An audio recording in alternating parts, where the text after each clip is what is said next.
Vamos lá. Finalizando aí a discussão de Moisés para entrar no judaísmo e o cristianismo. Queremos, assim, notar que o momento aqui é um momento de estudo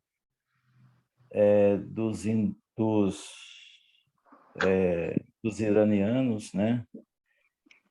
Da proposta da concentração desse povo naquele lugar, como que foi as condições deles, né? Bíblicas, da ocupação, das divisões, das mobilidades deles, porque eram nômades, seminômades, e eles mudavam muito do local, né? Por condições da agricultura, da pecuária que eles trabalhavam. Então, viviam buscando solução, alguma solução de sobrevivência, né? E era um fato que eles já tinham trazido isso de lá, da vida deles de origem.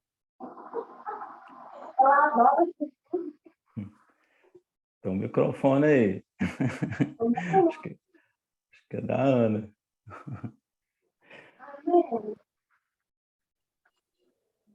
Oi, Ana. Bom, então, vamos lá. Com relação a Moisés, a gente viu aí o quê? Praticamente a chegada de Moisés para salvar o povo hebreu da casa da escravidão. Ô, Ana, desliga aí o seu fone.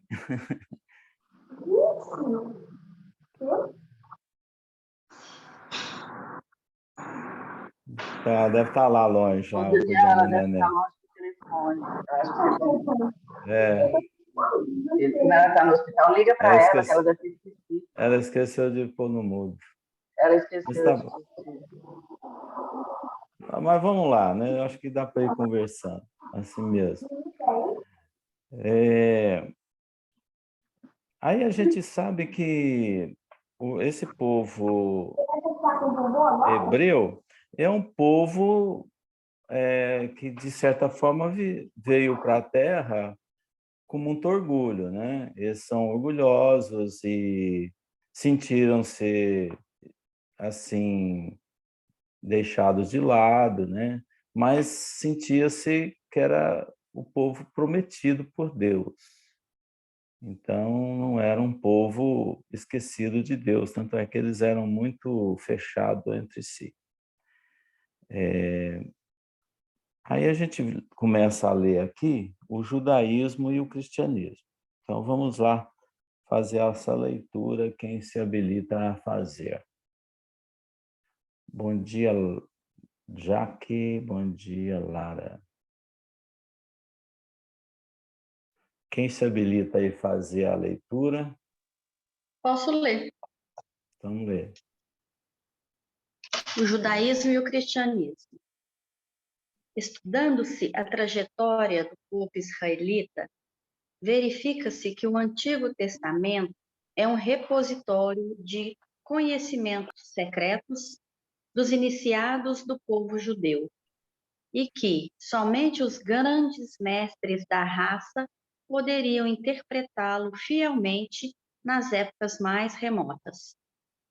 Eminentes espiritualistas franceses, nestes últimos tempos, procuraram penetrar os seus obscuros segredos e, todavia, aproximando-se da realidade com referência às interpretações, não lhes foi possível solucionar os vastos problemas que as suas expressões oferecem. Os livros dos profetas israelitas estão saturados de palavras enigmáticas e simbólicas, constituindo um monumento parcialmente decifrado da ciência secreta dos hebreus. Contudo, e não obstante a sua feição exegética, é no conjunto um poema de eternas claridades. Seus cânticos de amor e de esperança atravessam as eras com o mesmo sabor indestrutível de crença e de beleza.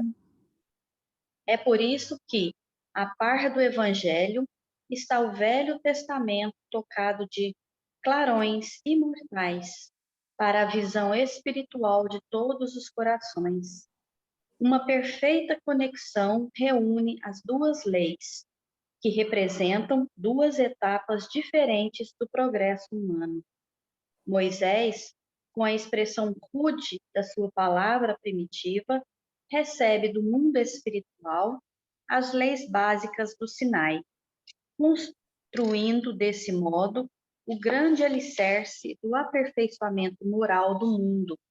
E Jesus, no Tabor, ensina a humanidade a desferir das sombras da terra o seu voo divino para as luzes do céu.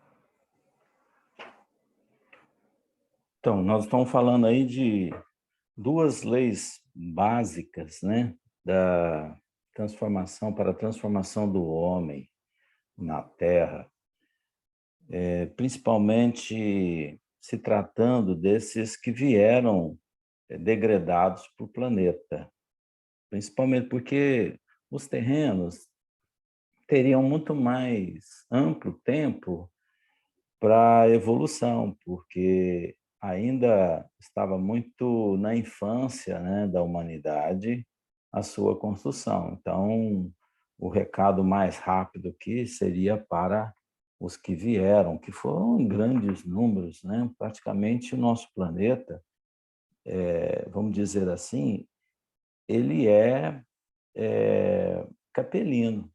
Nosso planeta é capelino, é uma extensão de capela, com iniciados, com espíritos que começariam aqui a sua jornada, mas era um planeta capelino. Se a gente for olhar, é uma extensão, é um apêndice de capela, um apêndice de capela. Então, as leis que vieram por Moisés, depois por Jesus, falavam muito mais rápido ao coração deles do que praticamente daqueles que iniciaram aqui. É claro que a mensagem ficaria para a posteridade, ficaria para aqueles que continuassem a evolução da prova e expiações na Terra, depois regeneração, porque esses que vieram de capelas, eles já estavam num ponto de reflexão, eles já estavam num ponto de análise. Então, o recado era muito mais direto a eles do que praticamente aos terrenos. Mas era a mensagem como alicerce terreno, que Moisés trouxe o alicerce, um alicerce de mensagens mais rudes, de mensagens mais concretas, absolutas. É como se fosse uma fundação mesmo de uma humanidade, fundação terrena, né? Para o voo, né? Que fala aqui sobre o voo para a espiritualização, que foi com Jesus. Quando Jesus veio, a mensagem consolidava uma aplicação, né? Uma aplicação daquilo que Moisés e os profetas vieram trazer, inclusive sob a orientação do Cristo. Quando Moisés, profetas vieram, foram exatamente enviados do Cristo para um trabalho que ele fosse concluir na aplicação. Então, tudo era muito bem pensado, muito bem falado. O Antigo Testamento, que promovido lá pelos israelitas, esse Antigo Testamento, como coloca aqui, é um repositório de conhecimentos secretos. Então, repositório de conhecimentos secretos. Por que secretos? Eles colocaram, sim, essa intenção nas letras, ou seja, não era nem escrito o evangelho, ele era falado, ele era cantado. Então, isso enaltecia alegorias ali, né, nas mensagens, frases enigmáticas, para decifrar só aqueles, conseguisse decifrar só aqueles que tivessem as condições elevadas dessa interpretação.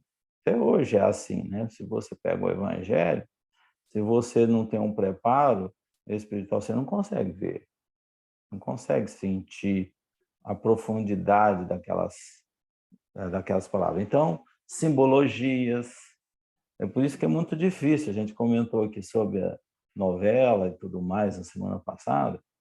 É muito difícil você ver uma verdade plena numa posição religiosa, um ângulo religioso e interpretação religiosa. Porque tem-se muita coisa que recheado ali a Bíblia, ou seja, até o Velho e o Novo Testamento está recheado de parábolas, né, que o Cristo colocou, porque isso já era um meio, uma didática de Jesus para que fosse a verdade sendo encontrada. Ela não fosse dada gratuitamente, e sim descoberta. A própria natureza é assim, você vê Deus na natureza, um conjunto natural que você tem que pesquisar, tem que observar para ter as informações. Então, nós temos todas as soluções na própria natureza para as nossas enfermidades, toda uma organização que você pode usar para a cura, mas nós temos que andar séculos e séculos para encontrar a verdade. Então, vamos dizer que a natureza é uma Bíblia. A natureza é uma Bíblia. Se você for ver, ela está recheada de coisas enigmáticas.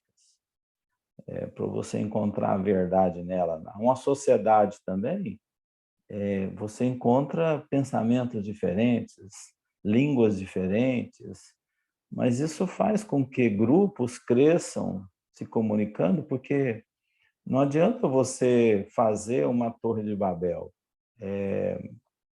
querer colocar uma só língua para todos os povos, unir os povos por uma só língua, mas a gente sabe que o homem dividido ele pode produzir em grupos.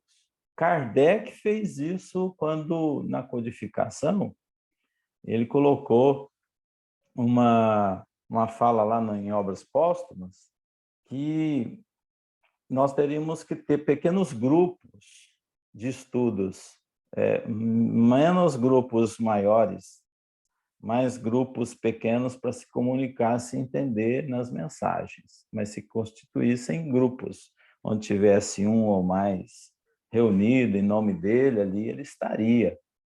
Então, é onde se produz muito. Agora, se você joga um grupo heterogêneo, de pensamentos diferentes, não vão se entender, mesmo falando a mesma língua. Vai ter atrito, vai ter problemas, vai ter conflitos. Então, o mais certo seria a divisão como foi feito mesmo. Então, se fez vários países, se fizeram assim, né? Constituíram, aqueles arianos desbravaram a Europa, se constituíram em várias nações, aqueles mais fechados tiveram certos problemas, como foram os casos dos hebreus, que até hoje tentam se definir, né, pelo mundo. Até hoje a gente vê as lutas entre eles na região. Então, não se entenderam até hoje pelo próprio orgulho que trouxeram, né? Então, falando aqui da Bíblia, o Velho Testamento está recheado dessas enigmáticas informações, conhecimentos secretos, perguntas ou considerações. Hoje os falantes não estão aí, agora é bom que a gente tira a fala de todo mundo. Os conversadores. A Francisca está, ela é conversadora, hoje ela está. Pode falar Jaque, pode falar Osana, A Lara. Francisca A está só Lara como fala. ouvinte aqui, está observando. Você está longe, mas você pode falar. A Flávia fala, a Inês fala, a Carol fala, o Guilherme fala, todo mundo aqui fala, então pode falar. Vocês acham que a Bíblia é um livro fácil de estudar? Tanto o Velho e o Novo Testamento? Eu acho que não, é muito difícil. E principalmente, acho que sim, eu não sei para vocês, né? Não sei como é que foi para vocês, mas pelo menos para mim, eu nunca fui católica, eu sou só batizada na igreja, mas eu não sei nem o que é uma missa. Eu sei que um padre tá lá e fala só, né? E eu vou te falar que já vi muito padre falando assim coisas que eu não vou nem comentar. Você chega no Espiritismo, você não chega pela Bíblia, mas você chega no catolicismo pela Bíblia, você chega lá nos evangélicos pela Bíblia, né? E aqui nós não Sim. chegamos pela Bíblia, certo? Mas Aí, será que o o que caminho está errado? Não chegar pela Bíblia? Ou está certo? Não, eu acredito que não. Acho que a gente pode chegar numa doutrina por várias religiões, assim, por várias situações diferentes, né? Por necessidade pessoal, não às vezes uma Bíblia, né? Não pela leitura da Bíblia, porque eu, se falar para eu ler uma Bíblia, eu tenho 2 Bíblias lá em casa. Mas eu vou te falar, eu pego a Bíblia, eu sento, eu começo a ler, eu começo a sentir mal. Me dá falta de ar, me dá um desespero, me dispara um gatilho assim, de ansiedade que eu não consigo ler a Bíblia. E isso foi assim ao longo de uma vida inteira. E olha que eu já tentei ler a Bíblia várias vezes, até mesmo para discutir com um colega evangélico, colega católico. Aí eu paro e penso assim, não é possível que a pessoa tenha razão e tal. Aí eu tento ler para entender, para tentar entender o que a pessoa está falando, eu não consigo ler a Bíblia. Não Será dou que conta, não Kardec já tem. sabia disso tudo? Que nós deveríamos começar recebendo primeiro informações da espiritualidade, para depois chegar no ponto de entender melhor a Bíblia, por exemplo? Será que isso aconteceu? Kardec já agiu dessa forma, sabendo que não poderia. Ou seja, o Espiritismo seria o mesmo se tivéssemos começado a estudar página a página de uma tradução bíblica? Provavelmente o Kardec já tinha compreensão de que a Bíblia provavelmente não faria mais sentido naquele momento, naquele período histórico, ela não faria mais sentido para tantas pessoas. Porque a gente vem de um processo histórico, né, evolutivo aí, de punição. A Bíblia era usada como instrumento coercitivo. Então, a gente que já traz essa carga aí no espírito, a gente não quer mais coerção, a gente não quer estar numa religião por obrigação, né? Porque Deus vai me punir, Deus vai me castigar se eu não for de tal religião, né? A gente não quer mais isso. Eu acho que o Kardec já tinha esse conhecimento, esse entendimento de que a gente precisa desenvolver o nosso lado religioso, mas de forma espontânea, não por obrigação. Não porque veio uma igreja e falou assim, você tem que ser isso, você tem que seguir aqui, ó, você tem que ler a Bíblia, você tem que fazer o que eu faço. Eu acho que ele já tinha, assim, essa compreensão. Que as pessoas têm o livre-arbítrio. Uhum. Então, Kardec ele agiu com uma certa estratégia, né, para que a gente Uhum. pudesse compreender primeiro as máximas, ou seja, começou dos pontos principais para abrir a nossa mente, para abrir o nosso pensamento. E a espiritualidade, tecnicamente, fez isso com ele.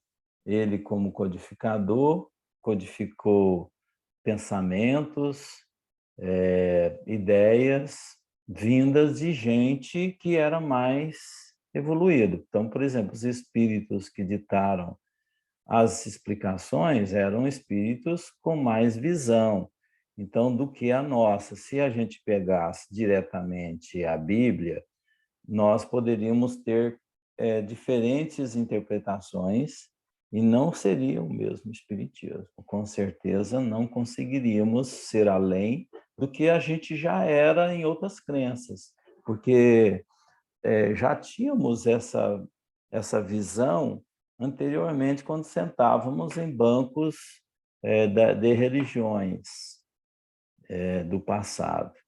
E agora precisava ter um grupo que fosse mais assim aberto para as questões abertas também que a Bíblia teria, que os pensamentos da revelação têm.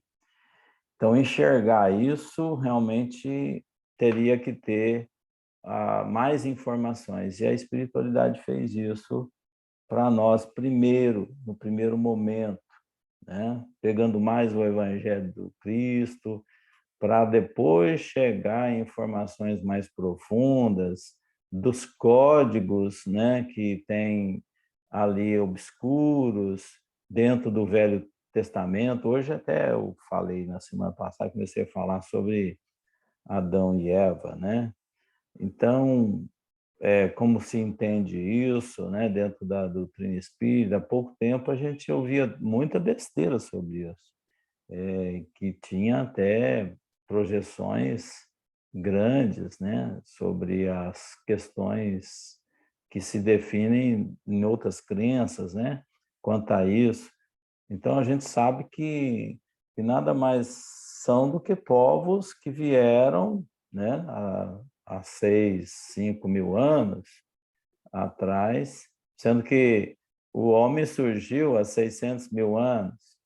Você vê, 6 para 600 é muita diferença, né? Então, a Bíblia coloca a existência ali de 6 mil anos, por exemplo, de um povo que veio de Capela, que já estava, né, no caminho aí da adaptação há 20 mil anos, tentando montar o seu povo. Foi aonde houve a citação de Adão e Eva, né? Então, a gente sabe que a doutrina espírita começou pelo lado certo, começou pelo lado melhor, vamos dizer assim, da informação, usando o telescópio da mediunidade. O telescópio da mediunidade, o microscópio da mediunidade, para ver o que realmente é, né? Porque senão a gente teria se confundido no processo Daniel, da interpretação. Sim. eu não consigo, né? Não adianta, estou aqui, não estou podendo abrir a câmera, porque a gente está cheio de gente aqui. Mas pensando nisso, eu acho que foi tão sábio, né, que você vê que eles trouxeram comentadores no Evangelho que a própria igreja conhece, que podia ser qualquer espírito de luz, né? Mas o fato deles terem trazido nomes conhecidos pela igreja, isso nós, a grande maioria que já tem toda uma religião já constituída no seu intelecto, no seu consciente, isso nos traz uma curiosidade para ver o que Santo Agostinho está falando, né? E o que os outros seres de luz que trazem nomes que a gente conhece está falando lá no Evangelho, segundo o Espiritismo, quando vai fazendo os comentários. Então, até isso foi de uma sabedoria enorme, porque para mim, né, que nasci e me criei, né, com todas as informações da Igreja Católica, para mim isso foi assim, o grande diferencial, me deu uma curiosidade enorme, inclusive, de estudar os evangelhos, de ler, de abrir a Bíblia, né, de buscar o Velho Testamento, de entender a história, entender que existe essa separação entre a história, né, e já a iluminação das palavras de Cristo, né?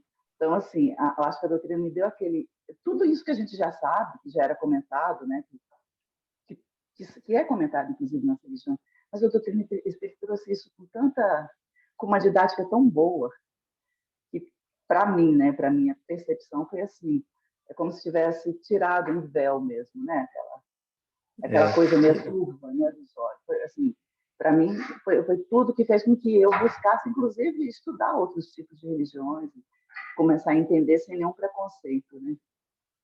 Jesus usou uma metodologia muito interessante. Ele manteve aqueles que tivessem que ficar estudando a Bíblia, na Bíblia, mantiveram eles. Deixou um grupo que abrisse mais o pensamento, que era na revelação espírita, aqueles que encarnariam nas proximidades dessa interpretação, né? Sabendo que tinham grupos formados na Terra, como o hinduísmo, o islamismo, budismo, todas essas, vamos dizer, interpretações eram bem-vindas e deveriam progredir nelas. Os estudos, por exemplo, você traz alguém que, para a doutrina espírita, que acordou lá no catolicismo, veio para cá, com o conhecimento que tem, ele vem aqui, amarra todas as linhas certinha com relação ao que ele estava estudando. Ele vem, aí que ele passa a entender realmente certas coisas que ele estava estudando e não estava amarrando as linhas. Ele não estava conseguindo fazer as ligações. E ele vem para o doutrina espírita com muito mais fervor, né? Eram aqueles que precisavam desse tipo de metodologia.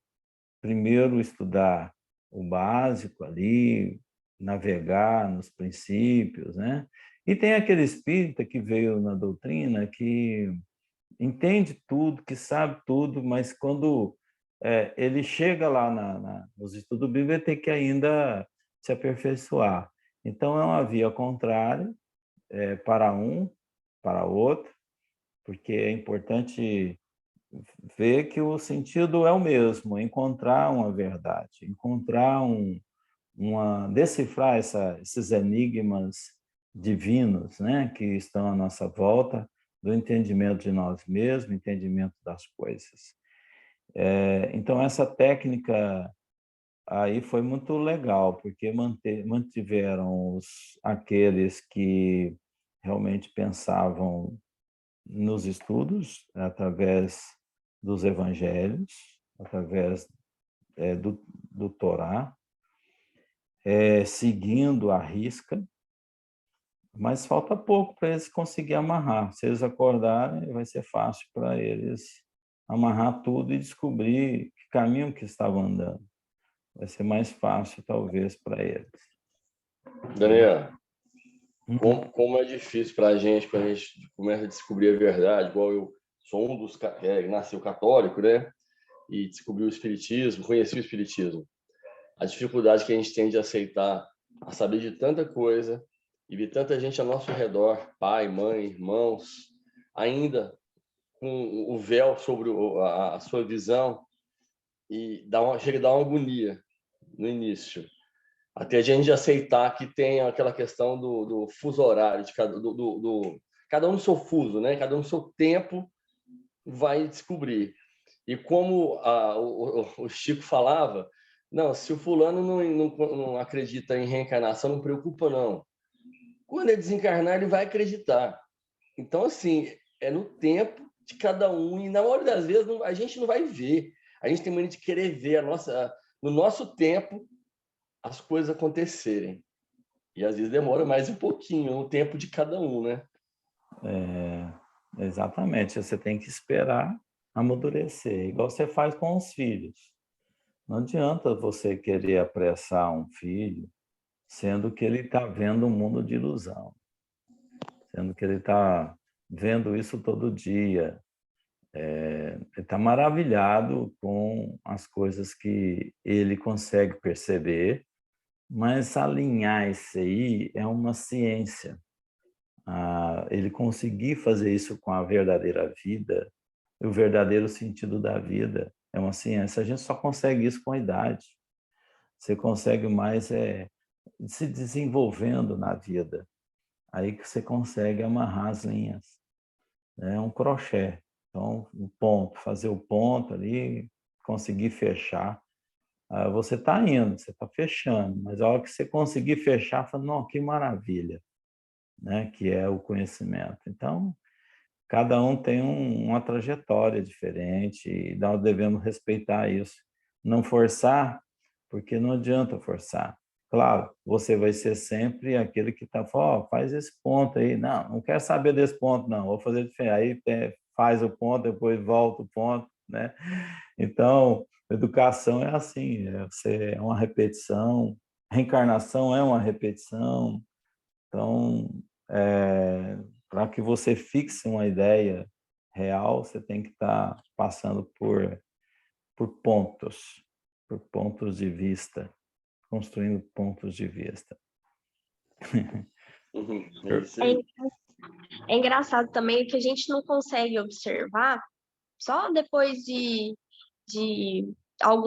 vários acontecimentos na minha vida que eu comecei a observar melhor essa questão da conexão entre as religiões. Por exemplo, falei da Igreja Católica, o Daniel complementou. Nossa, vocês estão me ouvindo por conta do barulho na rua? Estamos ouvindo. O Daniel complementou com a questão do católico que entra no centro kardecista para estudar e compreende melhor, consegue amarrar as informações, né? E eu já estou lembrando aqui da questão, por exemplo, do espiritismo com a Umbanda. Porque, igual, a gente fala assim, Exu e tal. Eu tinha medo de Exu, eu achava que era um demônio, que era alguma coisa assim. Mas depois que eu me vi trabalhando em desdobramento com os Exus, aí eu passei a compreender que não, eles são guardiões. Inclusive, essa semana eu vi um que protege a Amélia, que é o anjo guardião dela. Na verdade, não é um anjo guardião, ele é um Exu, né? E estava na porta do quarto dela, segurando uma lança, guardando o quarto dela. Porque toda noite eu rezo, eu peço para Deus proteger a Amélia, cuidar dela, cuidar do sono dela, não deixar nada entrar no quarto dela. E aí, essa semana eu vi o Exu parado lá na porta do quarto dela. Eu falei, ó, que bom, né? Deus sempre escuta a gente. E o anjo dela tá aí. O anjo não, o Exu dela. Então, quer dizer, é uma figura da Umbanda, mas não deixa de ter essa relação com a doutrina espírita, com os ensinamentos espíritas também, né? Porque eles estão praticando a lei de Deus, né? Eles estão obedecendo Deus. O que ele está fazendo ali? Fazendo o que Deus mandou ele lá fazer, que é proteger minha filha. E a gente vê no movimento espírita muito preconceito religioso, né? Parece que quanto mais se estuda em alguns grupos, esse preconceito cresce ainda mais. Divide entre movimento espírita também. Dentro do próprio movimento, eles se dividem. Então, é falta de conhecimento espírita, porque doutrina espírita, ela ensina o quê? Que você deve respeitar, sim, todos os pensamentos, porque é questão evolutiva. Então, você não pode ir contrário à definição que a própria doutrina ensina sobre evolução. Entender evolução dividindo é uma falta de conhecimento, tá? Então, o que a gente tem que fazer? Respeitar todos os passos da humanidade, todos os pontos que ela apresenta, porque todos estão caminhando para um único ponto, para a evolução. Então, se estão em caminhos diferentes, devemos sempre estar convivendo com eles da forma que eles estão, da forma que são, né? Agora, nós estamos num aprendizado, estamos aprendendo a decifrar isso tudo. Então, enquanto nós não estivermos prontos a entender isso, também nós, dentro do movimento espírita, não seremos muita coisa, não. Seremos quase nada. Porque se ele não contribuir, se eu não pegar a contribuição que ele está dando, eu estou desmerecendo a oportunidade, estou perdendo a oportunidade de crescer, né? Saber que todos aqueles que desenvolvem pensamentos, pontos de vista diferentes, chegarão no mesmo ponto em que você quer chegar. A própria ciência, não desmerecer a ciência. A gente vê muito espírita desmerecendo ciência, né? Querendo fazer uma guerra entre ciência e religião. Não é assim. Jesus permitiu que cada um tivesse no seu banco de escola. E é assim que a gente deve entender, né? Vamos lá em frente. Então, esses dois pontos aí, a revelação de Moisés e o Cristo, eles vieram se completar, né? Então, todo o Torá, todo o Velho Testamento e o Novo Testamento, eles se completam. Eles se completam. É o que essa parte aqui está querendo colocar. Aplicação do Cristo e a base em Moisés. Aí vem o monoteísmo. Quer continuar a ler? O Jaque, o Lani, Lara, Nani. Quem quer? Quem vai dar mais aí? Então vai, Inês. Não quer ler, Ana? Posso ler? Eu estou abrindo aqui o meu livro que está em PDF, o monoteísmo. Isso. Só tá barulheira de carro aqui na Rondon, então às vezes vai dar uma Não estou ouvindo interferência. aqui, não. O monoteísmo. O que mais admira, porém, naquelas tribos nômades e desprotegidas é a fortaleza espiritual que lhes nutria a fé nos mais arrojados e espinhosos caminhos. Enquanto a civilização egípcia e os iniciados hindus criavam o politeísmo para satisfazer os imperativos da época, contemporizando com a versatilidade das multidões, o povo de Israel acreditava somente na existência do Deus Todo-Poderoso, por amor do qual aprendia a sofrer todas as injúrias e a tolerar todos os martírios. 40 anos no deserto representaram mais para aquele povo como que um curso de consolidação da sua fé contagiosa e ardente.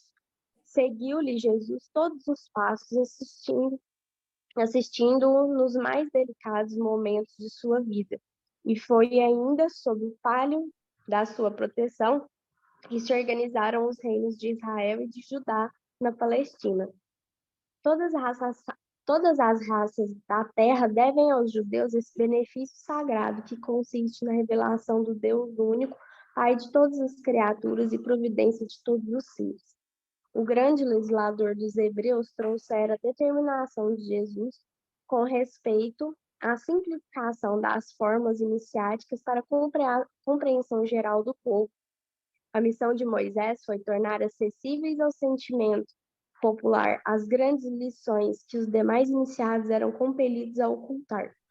E, de fato, no seio de todas as grandes figuras da antiguidade, destacava-se o seu vulto como o primeiro a rasgar a cortina que pesa sobre os mais elevados conhecimentos, filtrando a luz da verdade religiosa para a alma simples e generosa do povo.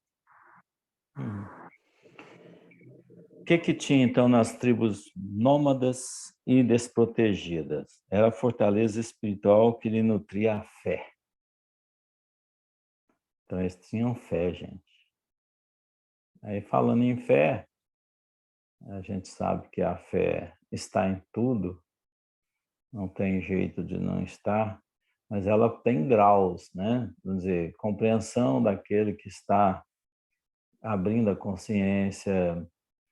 Então, a evolução, a gente tem a fé em graduações, vamos dizer assim. Tem um estágio inicial onde você não tem muita consciência. E como é que se vive sem fé? Quando se não tem confiança, a consciência aberta, não tem inteligência, como é que um primata poderia estar lidando com a fé? Um primata vivia sem fé? O que vocês acham? Um primata vivia sem fé? Eu acho que não, porque a fé já é inata. E eles já tinham aquela coisa assim do sol, tudo assim, eles, né? Eu acho que isso tudo já representava um pouco a questão da fé deles, né? Do sol, da lua, do sei lá. Acho que eles não tinham essa compreensão que a gente tem hoje, né? Essa capacidade cognitiva que a gente tem hoje. Mas eles já acreditavam em alguma coisa, né? Acreditavam que o sol ia nascer, ia voltar, a lua ia aparecer de noite, né? Tá, O então, alimento eles precisavam caçar, então se ele caçasse, ele tinha comida. Se ele não caçasse, ele não tinha comida. Então ele devia acreditar nessas pequenas coisas. a fé, para ela existir, você tem que acreditar nela.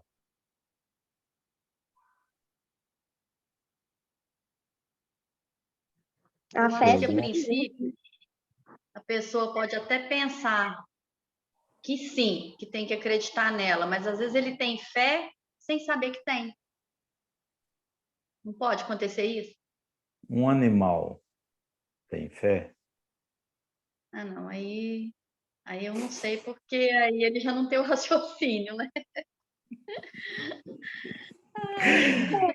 eu acredito que o animal ele tem instinto, né? E ele tem aquele ele sabe que, por exemplo, o dono, um cachorrinho, vamos pegar um cachorrinho, ele sabe que o dono dele vai alimentar ele, vai dar comidinha de igual o meu lá tá operado. Se ele precisasse de Ele medicamento. raciocina isso? Ele raciocina isso? Não, eu acho que Ele sabe? ele Ele raciocina isso?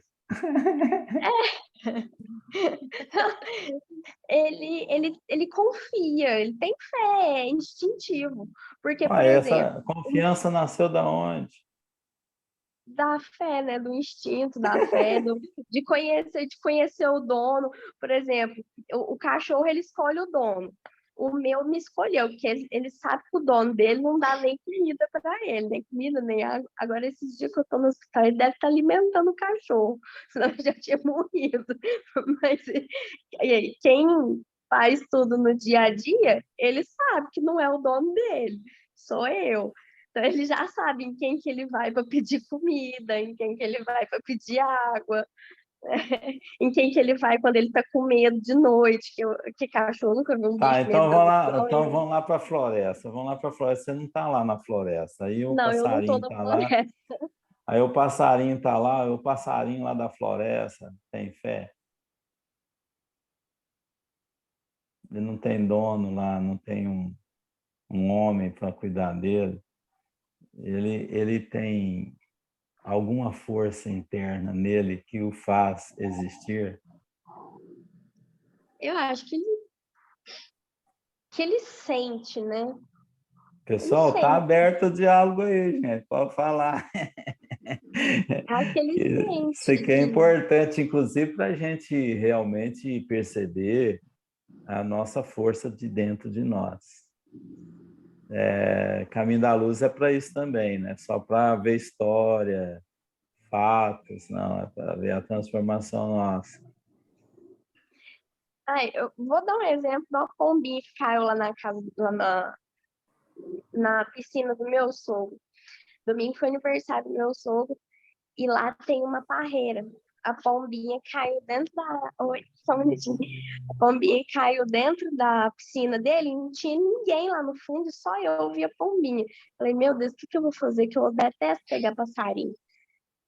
Fui lá, catei a pombinha de dentro da piscina, não sei nem como, e coloquei numa caixinha embrulhada num paninho, que a água estava gelada. E a pombinha estava desesperada lá.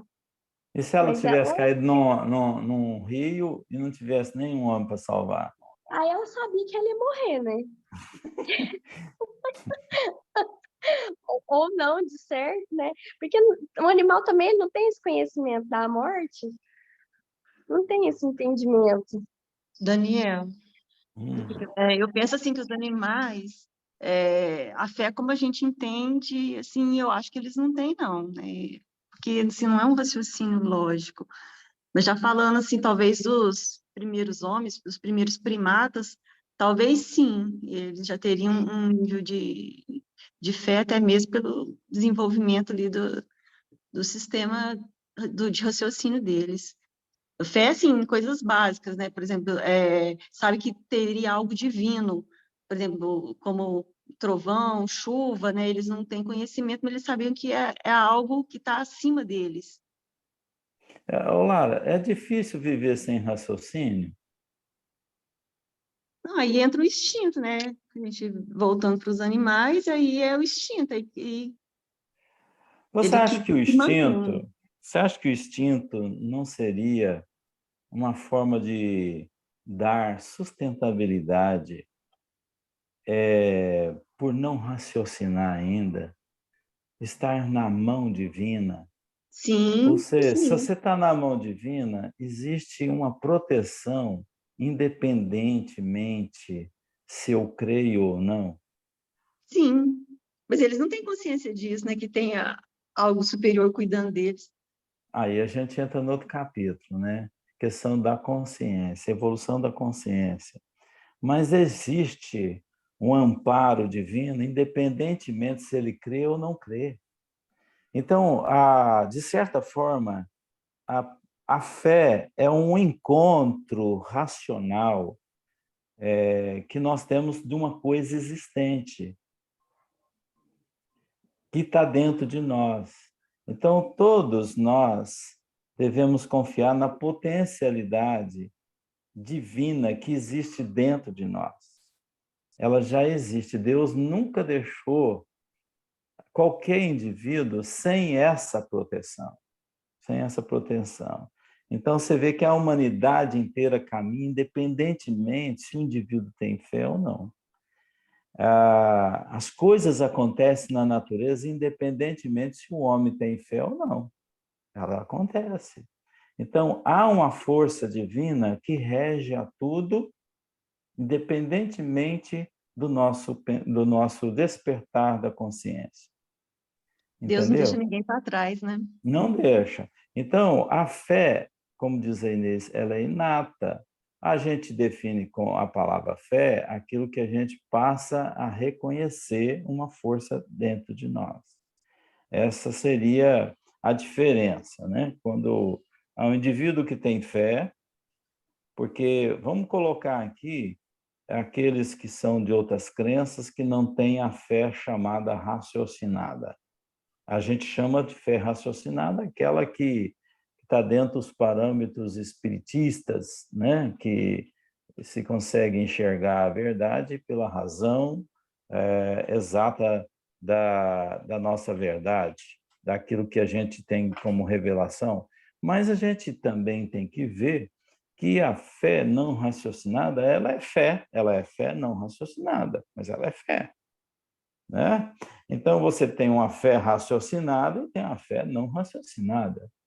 Ou seja, quanto mais você tem despertar, a tendência é você raciocinar e dar mais força a ela em independência das suas iniciativas. É o progresso, aí é a evolução de nós todos, né?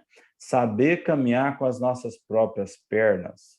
Mas enquanto isso não acontece, nós caminhamos com a proteção divina infinita.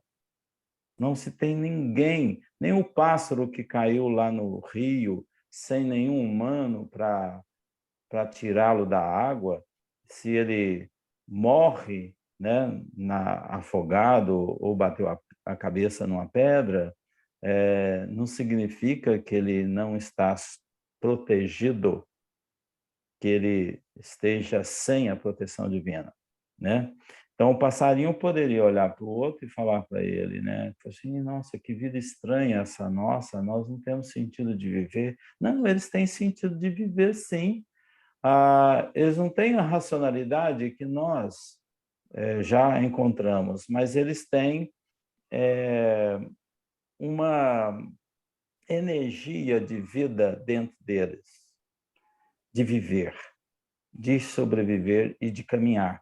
E gostam de ser passarinho, porque se não gostasse, ia ser rebeldes, frustrados, passarinhos. Todos os animais, eles gostam de estar na natureza, gostam de estar na vida deles, gosta de estar o índio nas suas aldeias. Então, Daniel, há um controle absoluto disso. então os animais, podemos dizer que o próprio instinto seria uma fé do animal, vamos A dizer. presença divina, Então, as porque a mãos presença divinas. divina está em tudo, a gente sabe, mas eu falo assim, se para o animal, o próprio instinto seria a fé dele, dizer. Porque o instinto é aquilo que dá segurança para ele, é aquilo que faz, Uhum. vamos dizer, no automático deles, da vida de necessidade que eles têm, de busca da alimentação, de busca... Porque eles são nômades, né? De certa forma, o animal é como o homem primata, quando era nômades. Eram Então, se a nômades... fé é inata, podemos dizer que ela está desde,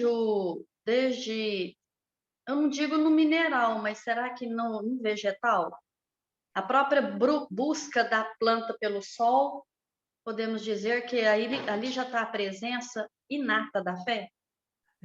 Digamos que ela é gradual, né? Então, leva-se o nome fé hoje, mas ela pode Uhum. ser, na estrutura da evolução, desde o mineral, né, uma energia divina que dá a trajetória de uma individualidade, que dá a consciência futura que nós vamos descobrir dessa nossa individualidade. O que nós estamos fazendo? Nós estamos descobrindo quem somos. Nós estamos tentando descobrir até hoje quem somos, e a gente está descobrindo. Quando a gente estuda a doutrina espírita, nós despertamos mais sobre nós, sobre a nossa existência, né? Então, Deus não colocou-nos sozinho desde o mineral. Desde o mineral. Sob qualquer outro nome, magnetismo, sob qualquer outra decifração, né, que poderíamos ter com relação a essa graduação de sentimentos, de percepção, de raciocínio, de bem-estar, de mal-estar, né? Então, é uma descoberta que nós estamos fazendo na nossa evolução, né? Bom, a gente começou a falar aí do monoteísmo, falando da fé, né? Aí a gente vai continuar depois, a partir da fé, sobre o monoteísmo. Tá? Alguma consideração aí sobre o que a gente falou, gente? Estão tratando bem os passarinhos? Os cachorrinhos? Eu quase matei meu cachorro na sexta-feira, mas eu tô devendo obrigação para ele, porque eu só vim pro hospital porque eu tava com raiva dele. Eu ainda devo obrigação pro cachorro que salvou minha vida. O Guilherme, que trata muito com a natureza aí, ó, fica observando aí, viu, Guilherme?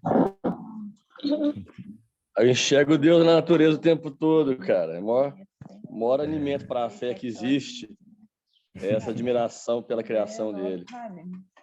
Deus presente, Deus presente. Sempre. Eu fiquei sumida aqui atrás dos meus gatos, para um lado, para o outro, pus o telefone no bolso, aqui na minha bolsinha, tirar a cola, ouvi. E fiquei aqui de um lado para o outro, cuidando. Você está Mas amparando, né? Foi um Deus está agente. na natureza, né? Assim, e se a gente pensa nesse aspecto, os animais estão totalmente conectados com a natureza, né? Conectados com Deus, né? Então, assim, quando tiver o raciocínio... Olha, já viu o pernilongo, gente? O pernilongo chega no você assim, você percebe que ele percebe que você vai matar ele dá uma fugidinha.